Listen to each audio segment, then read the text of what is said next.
ఎద్దే ఇడ్చిన యవసము రైతే ఇడ్చిన రాజ్యము ఉండది బాగుండదనే నానుడొకటి ఉన్నది. ఎద్దు ఏడవద్దు, రైతు ఏడవద్దు, రైతు బాగుంటేనే రాజ్యం బాగుంటుందని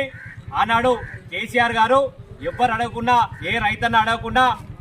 రైతు బంధు ద్వారా రైతుకు పెట్టుబడి సమకూర్చినటువంటి తీరు యావత్ తెలంగాణ రైతాంగం హర్షించింది. తెచ్చుకున్నటువంటి తెలంగాణలో రైతన్న సుభిక్షంగా ఉండాలంటే ఒక ముఖ్య ఉద్దేశంతో కేసీఆర్ గారు రైతు శ్రేయస్సు కోసం రైతు బీమా, రైతు బంధు, ఎన్నో రకాల రైతాంగం కోసం ఎన్నో రకాల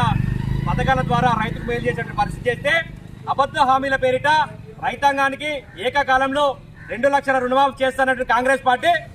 గడిచి సంవత్సరం గడుస్తున్నా కూడా ఇప్పటికీ రుణమాఫీ చేయలేదు. ఇచ్చినటువంటి రుణమాఫీ వివిధ రకాల కారణాల పేరుతో, రేషన్ కార్డుల పేరుతో, ఆధార్ కార్డుల పేరుతో ఏదో సాగ్గా చూపించి సుమారు 40% ఉన్న రైతాంగానికి